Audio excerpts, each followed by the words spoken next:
आज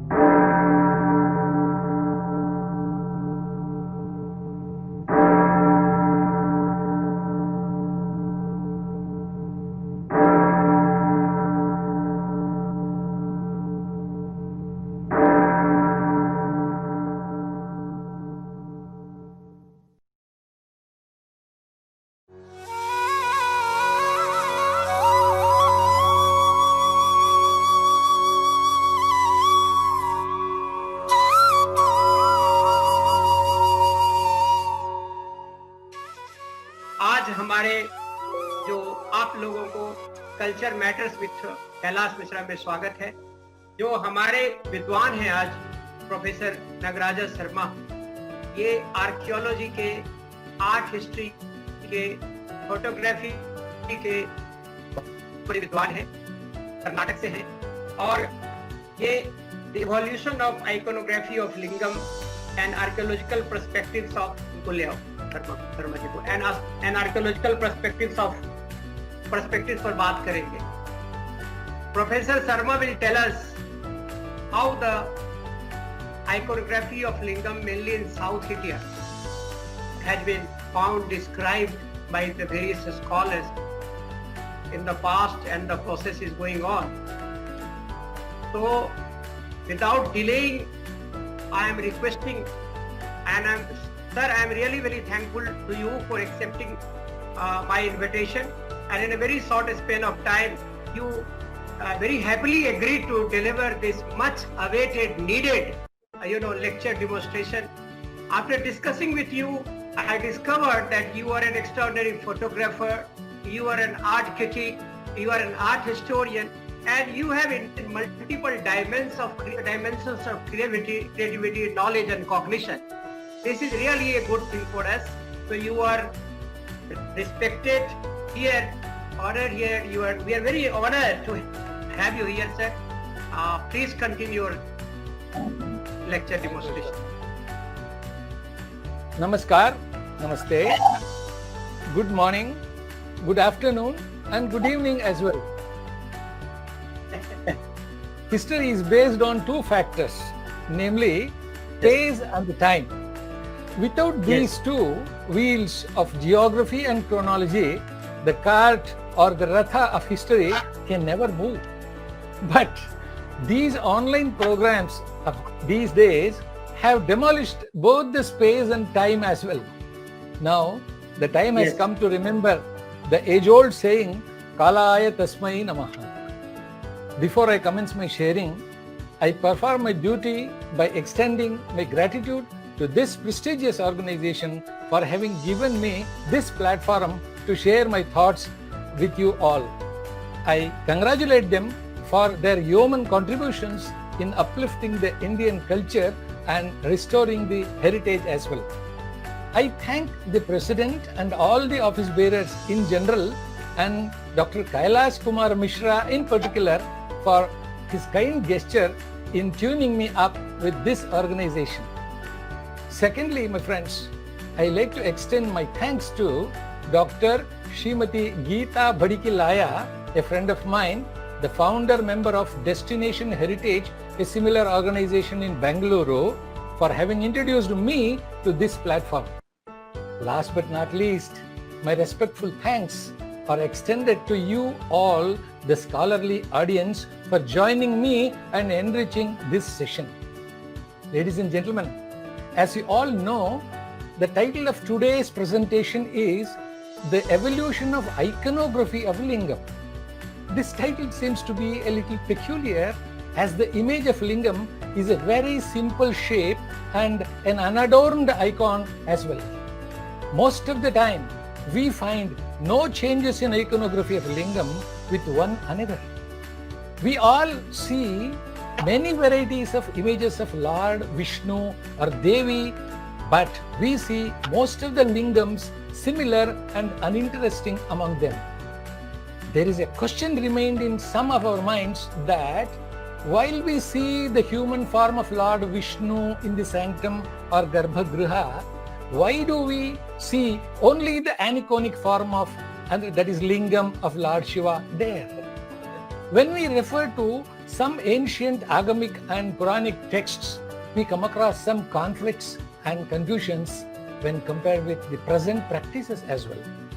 A sincere attempt here has been made to reveal the original thoughts and concepts of our ancestors by correlating the available texts and ancient sculpture of various lingams. In this endeavor, I have studied not only many temples in India, but have visited many European museums as well. I have come across some unique specimens of lingams in UK, France, Germany, Italy, and I am illustrating some of them in this presentation as well. The outcome of this paper applies not only to Indian subcontinent or not only to South India and Indian subcontinent, but can be extended to greater Indian regions like Cambodia, Java, Sumatra, etc. The approach here is a correlated one with archaeology, literature, and present practices as well. Without much ado, let us merge with lingam now. Friends, now the paper is The Evolution of Lingam, an Archaeological Perspective. Here, the presentation will continue. Now, archaeology is nothing but history, and it is nothing but a backward kind of journey. Now, we travel from today to yesterday, not to tomorrow. While traveling yesterday towards yesterday, our process is known to unknown. What we know today, we just see that, and through that, we try to go back to the ancient world where we do not know. Now, presently, the concept of today. Now, as we all know, present day, whenever you see the lingam, you consider it as pure lingam. There is no doubt in it. So, it's a point to be added for my thoughts. Now, here, this lingam is nothing but the representation of Lord Shiva among Trimurtis. Among Trimurtis, that is the destroyer of the world. So, Brahma, Vishnu, Maheshwara are the three deities, and among them the lingam represents the Shiva, as we all know in the present context. But here, my friends, we approach towards understanding the lingam through two aspects. One is through texts, that is textual understanding. Next is physical understanding. When you go to textual understanding, we know lingam is the symbol of Shiva. And sometimes we do also relate this with the genital organ of the human beings, or any being for that matter. That is pullinga, strilinga hum kehte hai. So male or female, it is a kind of gender identification, that is lingam. And the third one is a symptom of hidden ailment. I am talking about the different meanings of the dictionary.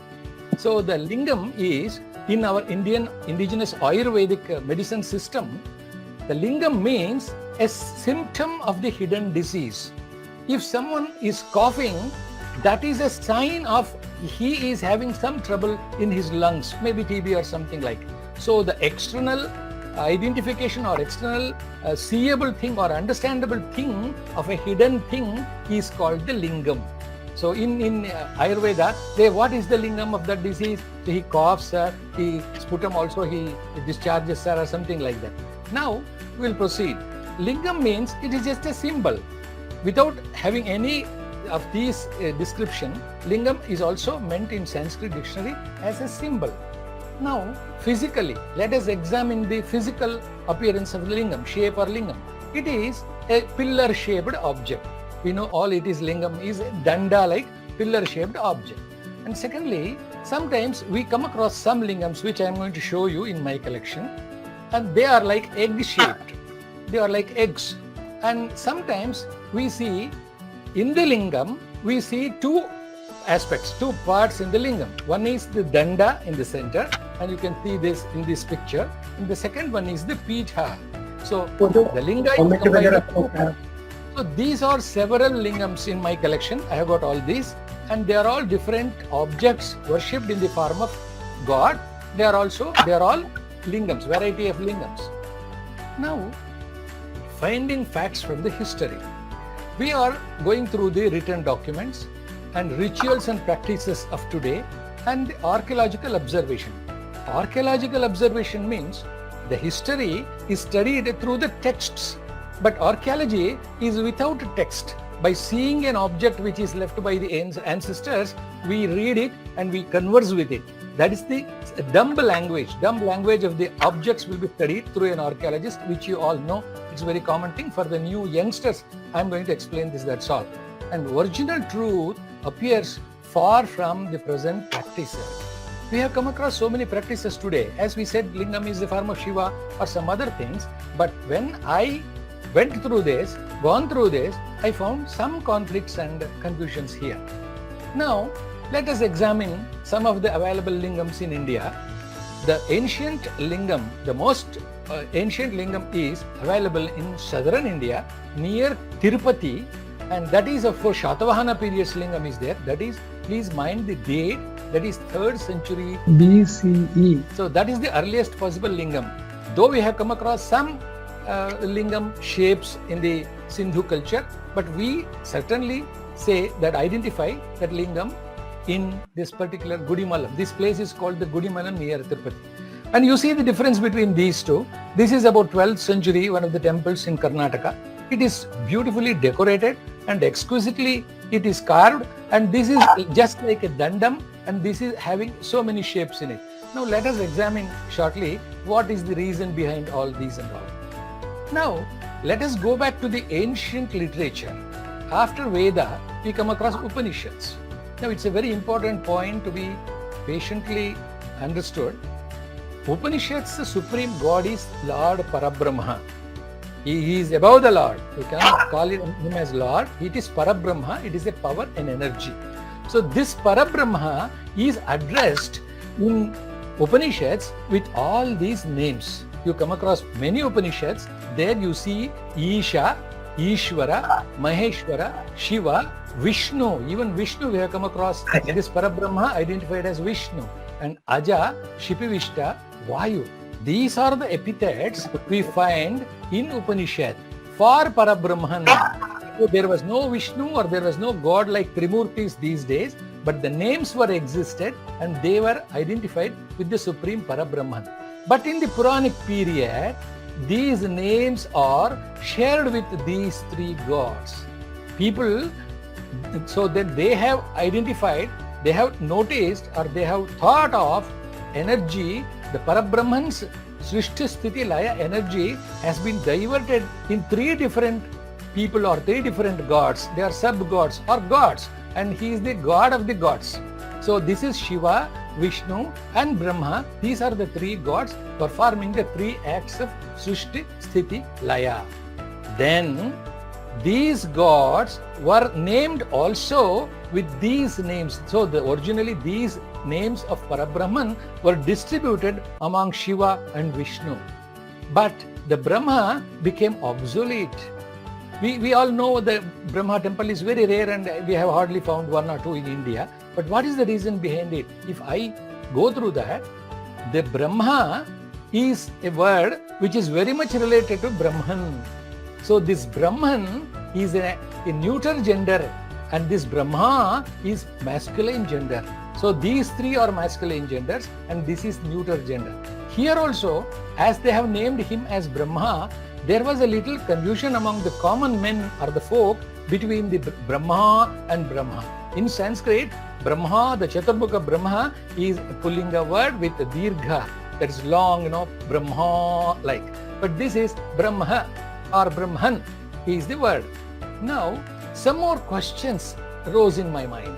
Among them, my father used to say this mantram when we worship the God. So he says, Yo Vedadau Swarah Prokto Vedante cha Pratishtitaha Tasyah Prakriti Lilasya Yah Paraha Sa Maheshwaraha.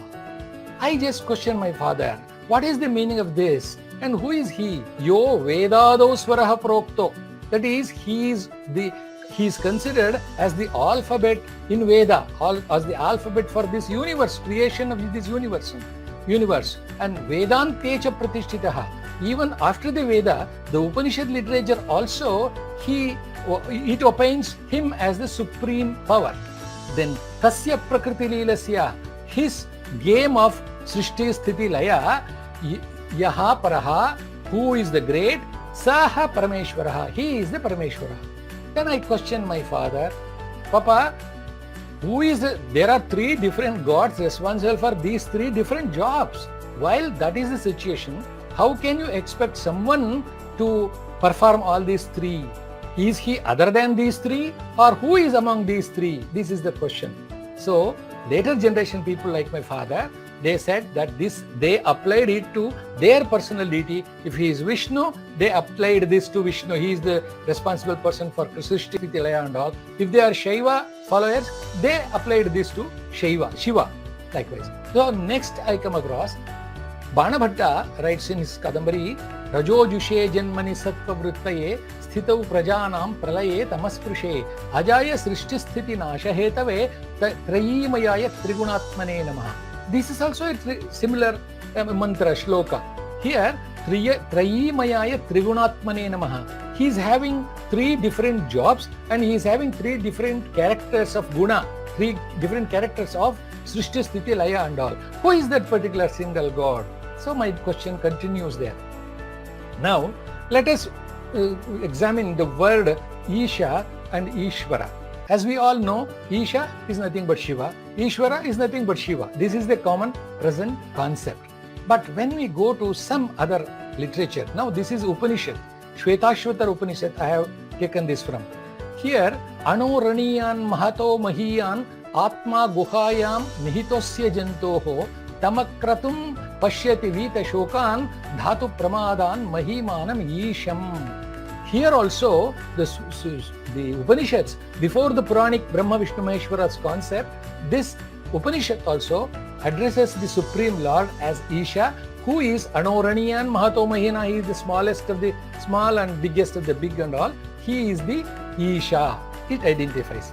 Now let us come to Mahabharata, and here in Krishna, Lord Krishna says, Ishvaraha Sarvabhutanam Hriddesherjuna Tishtati Brahmayan Sarvabhutani Yantra Arudhani Mayaya. Ishvaraha Sarvabhutanam.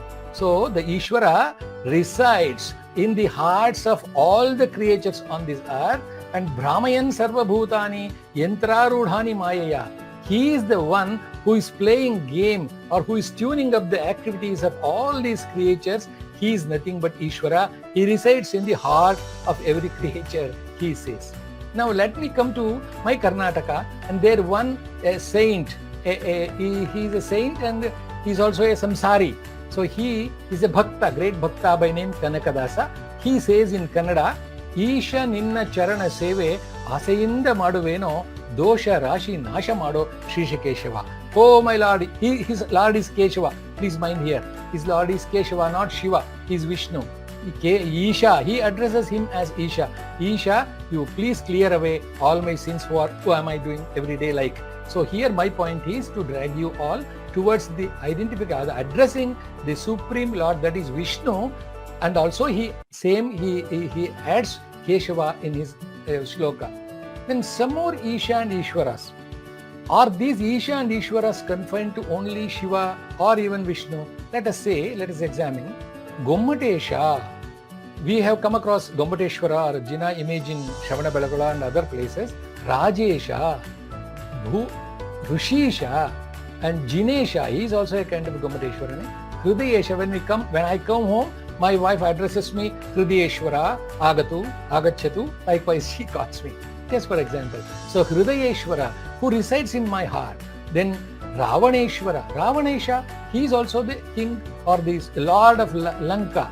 And so here Ishvara means, the real meaning is owner or the leader. Now some more textual explanation for Lingam. Let us come to the Sanskrit dictionary and Agama text and what it means about the Lingam. It opines, Leenam artham gamayati iti lingam. The very important note here is Leenam artham. Leenam means it is hidden inside, not exhibited outside. The hidden inside, some power is hidden inside. We do not know what it is, but the manifestation of that into a visible form is called lingam. Something is inside. When you look at the pot brings water into your mind. So the pot is the lingam of the water, hidden water, or something like that dictionary means. So, lingyate trigunani yenatat. Agama shloka refers lingyate trigunani yenatat, in which three qualities of Srishti Laya is hides in it. So that is called linga. Yenatat, in which, with whom it resides, that is called the lingam. Then another agama, when we come later to the Shaivite agama, is like that. So lingam ishamayam proktam yonihi shaktimayam smritam. As I told you here, please look at my cursor. This is the lingam, today's lingam or even yesterday's lingam. There are two important parts, as I have told you. One is the danda and one is the pitha. Here this shloka says lingam ishamayam proktam yonihi shaktimayam smritam. So this is the female part or the counterpart of Shiva, and this is the masculine part of this particular lingam. So here the evolution of lingam means nothing but the evolution of thoughts. So here our next evolution, thought evolution, is the male part was the only worshipped object in those days. But later on, our people realized not just the masculine form is important for the creation and the continuation of this world, we also need a feminine part, that is female part of the nature. That's why they also added this particular pitha into this particular danda. So then they formed this particular shloka as lingam ishamayam proktam yonihi shaktimayam smritam. This is yonihi, is the female part. Now when we continue, liyanat lingamityahu apare vedavittamaha tathapi linga bhagavan swayameva maheshwaraha. So everything in this world comes out of that particular lingam and goes back and vilina hota hai wo ling par, isliye isko ling kehte hai. The meaning of the lingam is this also. Now some more agamic text explains. The agama is nothing but the codification or textual descriptions of worshipping the god and performing the rituals. So it describes the way of performing the rituals. Now here it says, Suprabheda Agama says about the lingam, how to form a lingam, create a lingam. So the Shilpi or the sculptor observes this. Chaturasram bhavet brahma, ashtashram vaishnavam bhavet, vrittam shaivamiti proktam, evam syat tribhagitam. He says, this particular shloka says, Chaturasram bhavet brahma. Let us see the image also in future. Now, another shloka from Ajitagama explains, Mule vasati brahma bhagavan madhyabhage cha vishnu agre shambhuh pashupatihi tasmal lingam sthapaye. So the same thing explained in a different way. Mule vasati brahma madhyabhage cha vishnu agre shambhuh pashupatihi, like. Now let us examine this agamic description. Now this is the lingam what we see today in our temples, all the temples. So as I explained you, this is the masculine part, male part, and this is the feminine part. This is linga and this is yoni. But when we look into this object, we come to the conclusion that this is made up of a single stone and in this form it is created. But actually this is made up of two important stones. As we see here, this is a linga, clearly two parts are seen here. So the dandam and this is the isha and this is yoni are separately made. Some more agamic description. As I have already read that particular shloka, here Chaturasram bhavet brahma, ashtashram vaishnavam bhavet, vrittam shaivamiti proktam. That means the quadrant is, now this is Brahma and this is Vishnu, Ashtabhuja Swami, it is Vishnu, and the top one is the Shiva. You see the Chaturasram bhavet brahma, ashtashram, this is the octagonal shape in the middle, I will show you, and this is the circular shape, that is the representation of Shiva. You see these are the anthropomorphic form, that is the human form of Brahma, Vishnu, Maheshwara, and this is the symbolic representation of these three gods. Now these are the Agamokta lingams we do not just find in South India or India. These are the objects displayed in the museum Angkor Wat in Cambodia. See, this is beautifully Agamokta. It is shaped with Brahma, Vishnu and Maheshwara and three parts. Some composite symbols. Now, you may question me, some of you, we have seen only gods, Brahma, Vishnu, Maheshwara. Devi or Skanda or someone, every god is individual. We have not seen the gods mixed like this, as you say, Brahma, Vishnu, Maheshwara are mixed in one particular god. We have not come across a mixture god mixed concepts like some of you may question me. So I am going to correlate some more objects or the concepts of mixed gods or something like that, synthesized. Now the very first is Ashwatha, which is the most sacred tree in Indian mythology, and we revere Ashwatha with this sloka. Mulato Brahmarupaya Madhyato Vishnu Rupine Agrata Shiva Rupaya Vriksharajaya Te Namaha. So this particular tree, that is Ashwatha or Ficus religiosa, is not just a tree, it is a representation of Supreme God. Which God? It also has Brahma, Mule Brahma Vasati, Mulato Brahmarupaya. In the roots, Brahma resides. In the trunk, Vishnu resides. And in the branches or in the tip, at the tip of the tree, the Shiva resides. When all these three gods reside here in this particular tree, what does it represent? Which god it represents to? So this is a composite worshipping method we have come across. I am just giving you an example. Are there any other objects which we worship with composite gods or something like that? Now let us come to this particular Kalasham. It is the most popular object in our Indian mythology, and we do refer this to so many of our pujas. Now this Kalasham, while we consecrate the Kalasham, we say this shloka. Kalashasya mukhe Vishnuhu kanthe rudra samashritah mule tatra sthito brahma madhye matra gana smritaha. What a lovely shlokam this is. Kanthe kalashasya mukhe Vishnuhu. Kalasha is pot and its mukha means the mouth. Here the arrangement of the gods are slightly differed. So the mukham, that is in the mouth or in the rim, you see the kalashasya mukhe Vishnu, and kanthe rudraha, in the neck region the Shiva sits there. Rudra is nothing but Shiva. And then mule tatra sthito brahma, in his usual position like Brahma sits there at the bottom of the pot. So the pot is also a created of a kind of lingam which is created instantly. So more than the imagery or human form, this kind of composite image with the three gods all together is the real place for the worship, to invite the god and invoke the god, which will go in future in detail. Now here I have given you an example. For Satyanarayana Puja, we keep and worship the image of Satyanarayana, a painting or something like, but still the main object which we worship during the Satyanarayana Puja is the Kalasham. And this is also worshipped during the Puja of Ananta Padmanabha and also the Varalakshmi Vrata, what we popularly do it in South India, and Gauri Vrata. For all these sacred vratas or the puja performances, we install first this kind of Kalasham, object of composite gods, because we should not feel strange by coming across such a composite image like Lingam. I am giving you so many other examples of composite objects. Now some more composite image let us go through.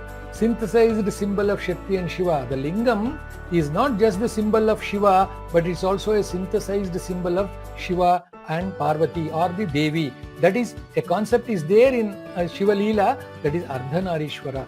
We come across this particular image, Shiva and Parvati are united together.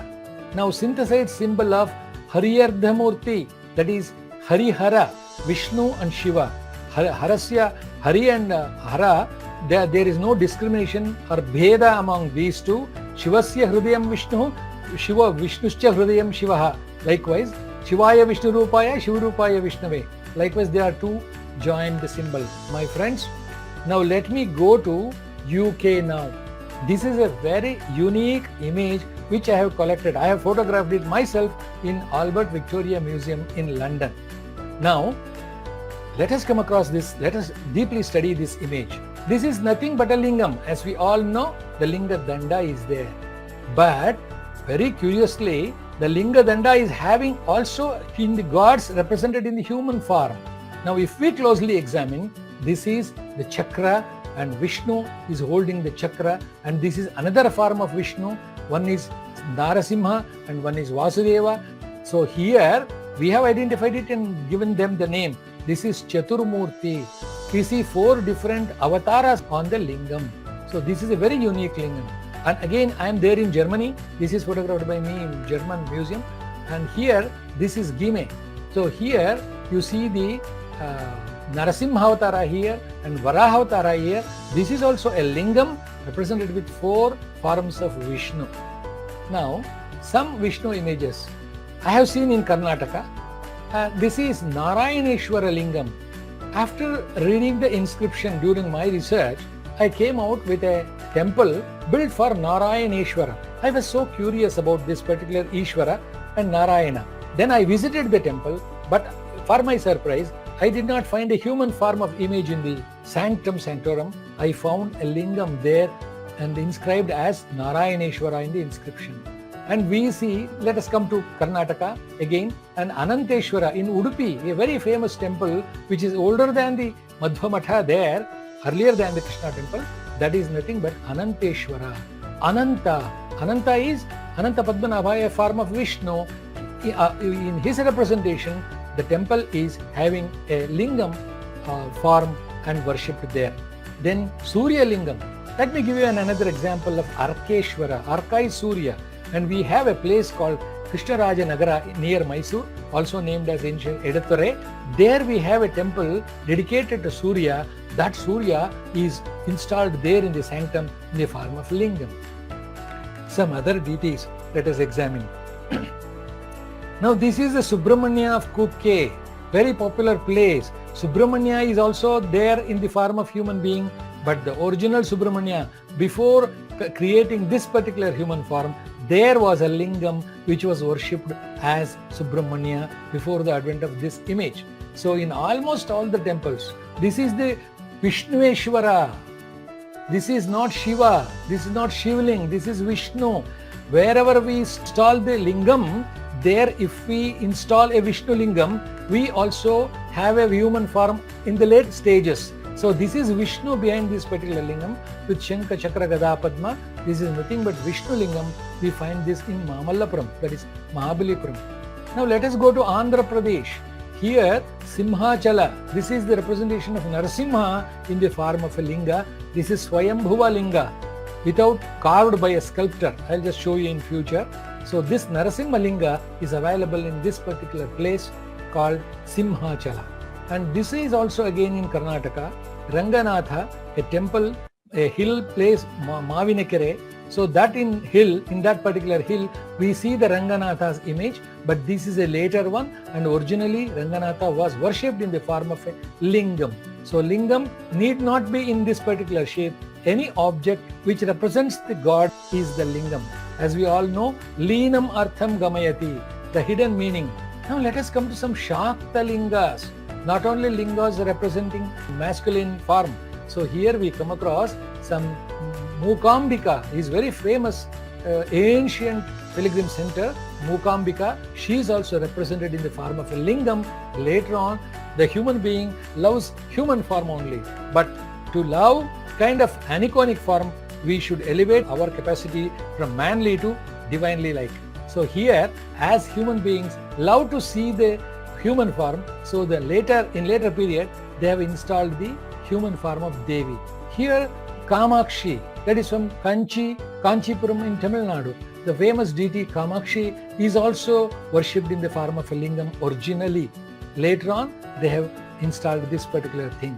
And Annapurneshwari of Horanadu, another famous temple, and Durga Parameshwari of Katilu, they are all in Karnataka. All of them are having lingams originally. Later on, the image of human form, the human form, anthropomorphic form of Devi is there. Friends, now I am going to show you a unique lingam which has brought out by me, some of the aspects in that lingam brought out by me. This was originally recorded in MAR, that is Mysore Archaeological Report of 1924, and there this lingam today is seen like this. Originally, this lingam was having 2 dandas. See, there are 2 holes for these 2. And what was the dandas? We do not know. There may be 2 dandas of the similar size or something like that. But fortunately, we are having an image of 1924 in the book MAR. There it has a photograph where it clearly shows there were two dandas. One is big one and one is the slightly smaller one. And the slight smaller one linga is having an eye-like opening in the middle, and inside that the image of Devi is also carved.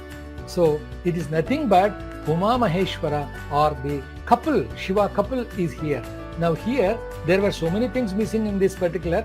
I have brought them out and published them all. But here I am showing you the example of lingam representing the Devi and also the Shiva. Now Ganapalinga, this is a new lingam discovered by me, identified by me. So here, if you look at this lingam, you certainly say from the other side, it is a Shiva lingam.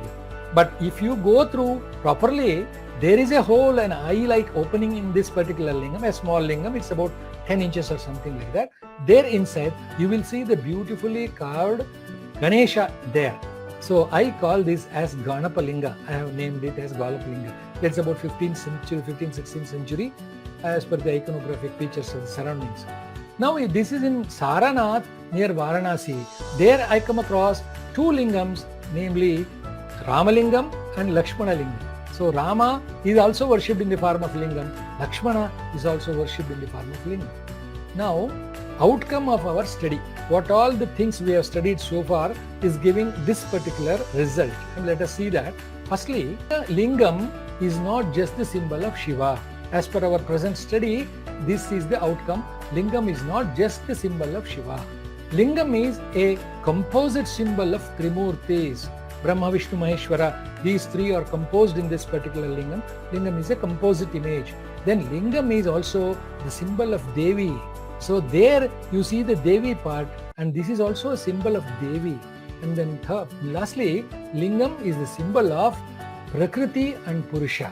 So responsible for the creation of this world, and hence the lingam symbolize the Prakriti and Purusha. So how can we limit lingam as a symbol of just Shiva alone today? That is my question. Now let us conclude this with some of the points. Isha, the word, we address the Lord Shiva as Isha, no? This Isha is not just the name of Shankara, the destroyer, but of any god. Isha is any god. Then Shiva is not just the name of Shankara, but Parabrahma as well. In the beginning, the Upanishadic slokas were also addressing Parabrahma as Shivam. So then Lingam is not just the symbol of Shankara, but of any other deities. So we have come across Narayaneshwara, Mukundeshwara, and Ganapalinga, and also Narayaneshwara. So Linga is not confined to only Shiva. As per our present concept, we should also extend that to any god. Now, Lingam is the composite symbol of many gods in general and Parabrahma as a whole. The most important point lies here. Now, the different gods we worship in the form of Shiva, or in the form of Vishnu, or in the form of Krishna, Rama, they are all the visible form of invisible Parabrahma. While we worship Krishna, Shri Krishna Parabrahmane Namaha we say.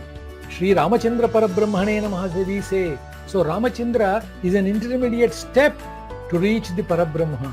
Likewise, the supreme deity, even today in Hindu mythology, they believe the Parabrahman is an invisible.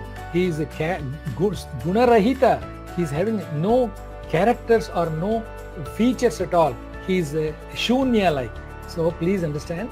Now Lingam is a composite symbol, not of any god. It is a place where you can bring a god and make him to sit there. Now when we proceed to this, Parabrahma Lingam Bhaje Pandurangam. Adi Shankaracharya has said Parabrahma Lingam Bhaje Pandurangam. Now this is Adi Shankara's image. This is my painting. In fact, Professor Mishraji has said that I am a painter, so I am just showing you. This is the Shankaracharya's image, and let me misuse this opportunity. And this is another Shankaracharya's image written by me. The speciality of this particular image is, this is not just a normal image, but this is made up of a single line. So the single line runs in all the lips and nose and eyes, eyebrows, everywhere, and it comes and it ends up in the particular Ungushta or Pada. So this is Shankaracharya Bhagavad Pada's Pada. It comes and resides there. So this is the painting. then by me, Ekarekha Shankara. Please come to the point. Then let us come to this Murti Puja aspect. Now, Agama explains the Murti Puja as Adhama Puja. Adhama means not today's concept. Adhama means हम समझते हैं वो नीच है, अधम है. No, but in Agamic period, Adhama means one of the methods. So this is Adhama, this is Madhyama, and this is Uttama. So there are several steps in reaching a place. The lowest step is Adhama, and the Madhyama and Uttama like. So Adhama is a lower level of worship. That is the early level. One shloka in Agama says, Shivam Atmani Pashyanti Pratimasu na yoginaha ajnaninam bhavanarthaya pratimaha parikalpita. That means the Shiva is seen not by opening their eyes but closing their eyes. When you look inwards into your own self, you will be able to see the Shiva, not by opening your eyes and looking into image. The image worship is not the supreme worship, and you have to close your eyes. You should feel Shivam Atmani Pashyanti, who they are the yogis. Yogins conceive the image of Shiva in their heart, not in the image. So here, Brahmavadins or Aniconists, they don't believe in the human form of worship. They say, Pashana mani loham rinmayeshu punarjanma bhogakari mumuksho tasmad diti swahridayarchanameva, it says. So there, if you worship human form for your salvation, it never gives you that particular result. It brings you back into the human form. If you go on worshipping the human form, you will be once again take rebirth on this earth. So to get ourselves relieved and to attain moksha, you should worship the shapeless form, that is Linga. So the Linga form is the most sacred form of worship in Hindu mythology. Friends, as we all have discussed, the Brahma is a shapeless one. For a shapeless one, we have given or created some shape, assigned some shape to it. So this is Avyakta. So this is Vyakta. Vyakta means seeable. So here Avyakta. The Parabrahman or the Supreme God can never be seen, but he is symbolically represented with this kind of Shunya. Now we are looking into our computer. Between the eye and the monitor, you cannot focus. To focus, you should have one particular object. So your eye will stop here. So if you want to focus in the middle, it is not possible unless you bring some object there. So just to focus our attention, our forefathers have created one object, that is the shapeless object. This is called Lingam. Our journey through differently shaped doors is towards the shapeless and single destination.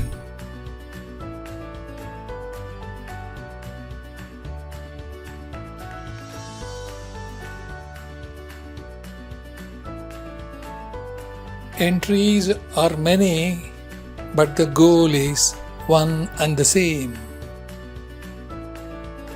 Now here, this is Vyakta Vyakta Rupa. So this can be called as Vyakta and also Avyakta, both. But actually, now the Lingam is symbol of Parabrahman, as we have discussed so far. Akara, Ukara, Makara. We have also given another symbol, that is Pranavakshara, for Parabrahma, and this is audible form.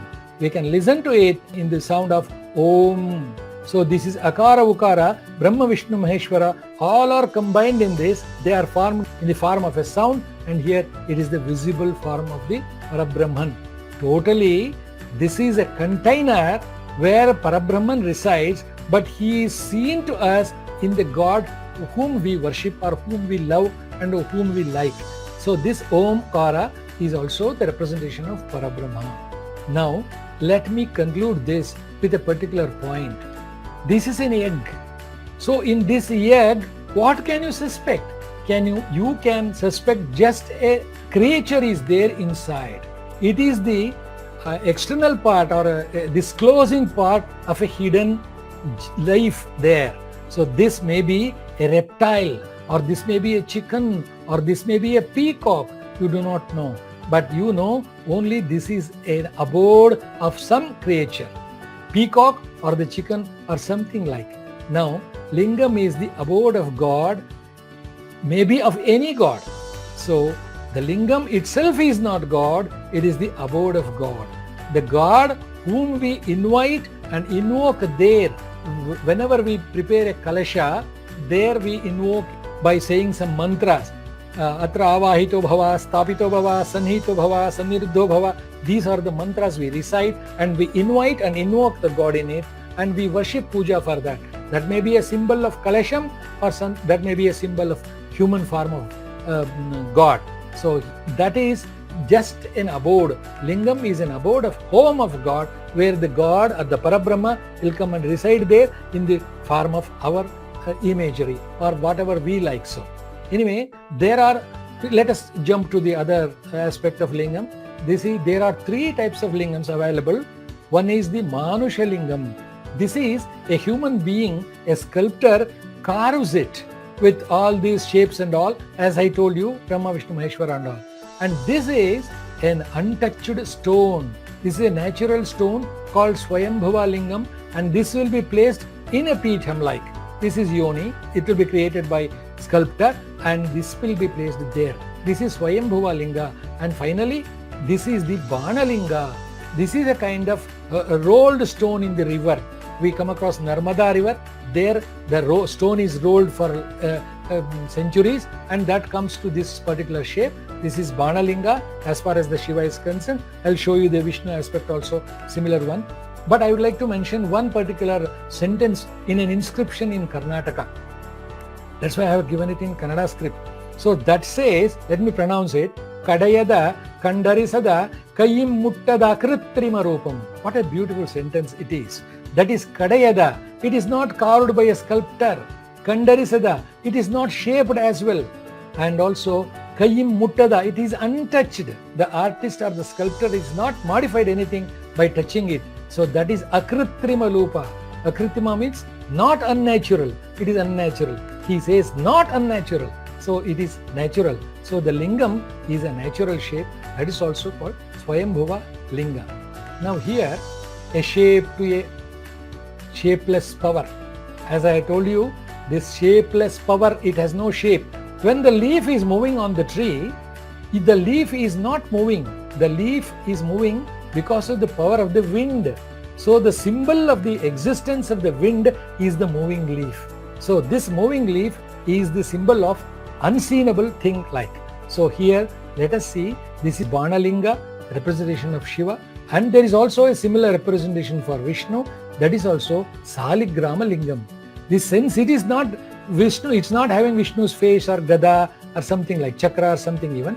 This is an object which we all know, very familiar with this. This is called Salagrama. This we see this kind of chakra there. It is also found in Gandaki river in Nepal region, and this is also symbolic form of Vishnu. The lingam is also there for both the Vishnu and Shiva. Now, let us come across various form of lingams. These are my collection, as I have told you in the beginning. So many different types of lingams are there. And now, this is my collection. This is a registered archaeological antiquity in my name. And this is a very costly and valuable Fuchsite green stone. This is lingam more than 1000 years old. Scholars have identified this. This is, I'll just show you. This is very small piece of 2 inches. And here we come across a mukha of Shiva. So this is Shivalinga. So the artist has carved the face of Shiva with all the third eye and other features. This is a very important antiquity I am showing you. That is my property in fact. This is about just 2 inches. Now let me jump to the another object which is also in my collection. I have collected this. This is about 1000 years old lingam. This appears to be the Shiva's face with the chhatra there, Naga chhatra and the Prabhavali, but this is not itself a Shiva. As I have explained to you, this is the container or the abode of Shiva where the Shiva resides inside. See here, this is the lingam what I have kept outside. This resides here in this. Just look at it. It appears to be a Shiva's face under the Chhatra, that is the umbrella of the seven-hooded Ananta. Now this is examined by a great scholar, late scholar. He was Professor Ramachandra Rao, very great Indologist of Karnataka. He had visited my home and he was very happy to see that. I am showing you another object. This is also a kind of Linga Pitha. This is Kamala Pitha, I call it as. It is with me now. I am going to show you. And this has got 16 petaled leaves there, petals there. And this is placed on a kurma, that is the tortoise, for a stable platform. And the Shivalinga, that is Banalinga, will be placed on that and it will be worshipped. Now friends, we have come to an end, and this is a long journey of Lingams iconography. So Lingam iconography, though it appears to be very simple and unadorned, but every Lingam discloses the fact of the hidden thoughts of the contemporary people.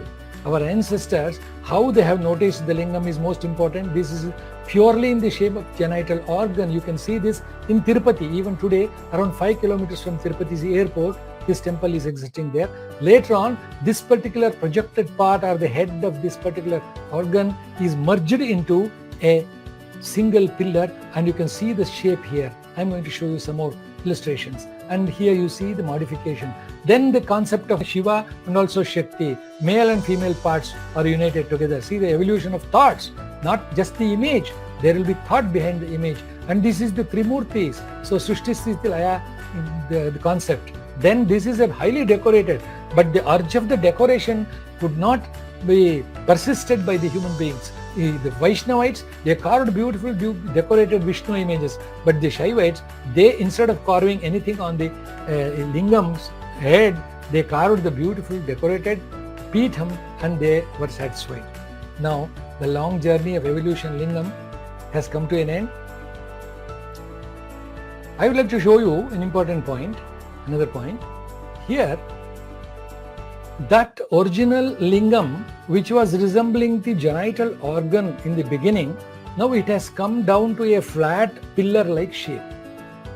We should understand the reason behind this development also. So here I am going to give you an example. This is, as we all know, Vatapatra Shayi, the Lord Krishna as a child sleeping on a leaf. But this image, when it is viewed by a foreigner, he or she will certainly express their opinion like, oh, beautiful girl. Oh, she's so beautiful. What is her name? They may question like this. But our ancient people were not painting our Krishna like this. See, they were painting like this. The genital organ of the baby was also exposed to disclose that this is not a female one. Though the appearance of the whole arrangement or the decoration is like a girl, but it is not a girl. So there was no reservation in original thoughts in Indian forefathers. But later on, when we are influenced with the foreign influence like Islam and also the Christianity, the temples and the lingam and all were identified as an obscene elements or objects, and it influenced our culture that we also transited our thoughts into a different one and a sophisticated one. Now here, these are my paintings. Here you see this is a very rare painting. This is of Ananta Padmanabha, which we see in Ananta Padmanabhapuram even today. There, this has got Trimurtis in that. Lingam is here and the Vishnu is here and the Brahma is here. When you come across the three gods together, this is nothing but the representation of Parabrahma. Here another image, painting done by me. This is Yashoda Krishna. People hesitate to show the male part of this Krishna, as I told you in the previous slide. Here, traditionally, when we paint, nowadays people, they are hiding this, as I shown you in the previous slide. This is the original way of thought represented from my forefathers. Friends, now let us come to an end. And this is the original lingam of 200 BC. Now how it is taking change, metamorphosis, how it is taking change into different things. See, this particular projection has become just a line-like, and gradually this curved shape has become flattening and flattening. Totally it is flattened today. And this particular symbol you can see here is modified into a different one than the original. This is the centuries of journey of lingam Originally it was like this, and today after 16th century you will see like this. I have given you an example of our own Kannada language. This is the letter Ka and this is the letter Ka of Brahmi. When we compare these two letters, it is very difficult for us to assume that this letter is derived from this letter or something like that. So now I am going to show you these antiquities. As you are seeing this is the one made by me, in fact, and this is an object. I'll just show you. This has got 3 parts in it. I don't know whether you see it properly or not. This is the top portion, this is the Shiva, and this is the Shiva's counterpart, that is Devi Parvati, and now this is the counterpart of Brahma, Vishnu, sorry. This is Vishnu, Ashtabhuja, 8 angles, octagonal, and then at the bottom you see the Brahma. I don't know whether see it or properly. See, this is the Danda. This is the masculine part of the lingam. As I told you, Chaturasram bhavet Brahma, Ashtashram Vaishnavam bhavet, Vrittam Shaivamiti Proktam, Evam Syat Tribhagitam. So here Brahma's counterpart is there in the shape of this particular one, the upper one here. I have kept it here, there. So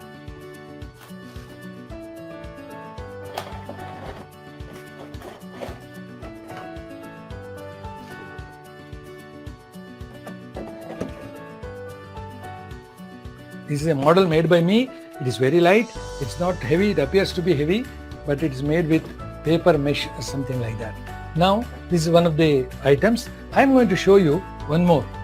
Now this is nothing but, as I told you, shown you in the literature, and you can see that.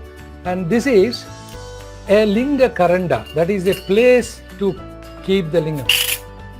And this is a 16-petaled lotus. And here we place the Bana Lingam. This is the representation of Shiva. We place it here, and the Kurma is here for the stable platform. And here we worship the Lingam with Abhishekam and all. Then after the completion, this will be closed into a lotus bud, and this gets a shape of this kind. So this is the Linga Pitha or Linga Karanda. This is Kamala Pitha, I call it as. And the next is this.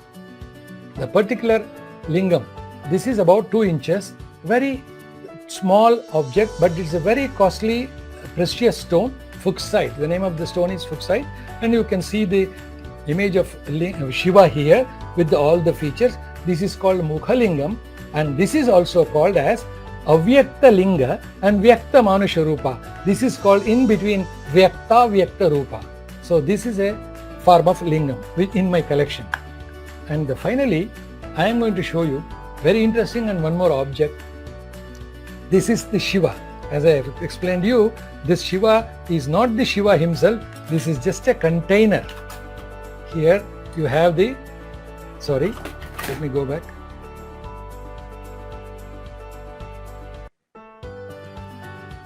So here this is the container. So this is an image. See, this is the Shiva's face. It can be separated. But when you put this here like this, Om Namah Shivaya, then you will see the linga here. This is a magical box prepared by our ancestors. This is about 1000 years old object. And you can see the container. This is not just the Shiva. This is just a container where you carry the Shiva. This is the Ishtalinga of the representation of Shiva, an Avyakta. So this, I name this as Ishtalinga Samputa. Samputa means a cascade. So here you see the Shiva is worshipped, placed and carried from place to place. So my friends, so that's all my presentation. Thank you very much for your patient listening, and I thank you so much. Hello, are you there? I'm sorry, I have been facing some technical problem, but people have listened to you. There are some, all eclodes. People are praising you like anything. The only, few curiosities people have. Like we have curiosity from Anjali Kumar. It is reflecting. Can you see the queries and respond to it? No, sir, I'm not able to see. No.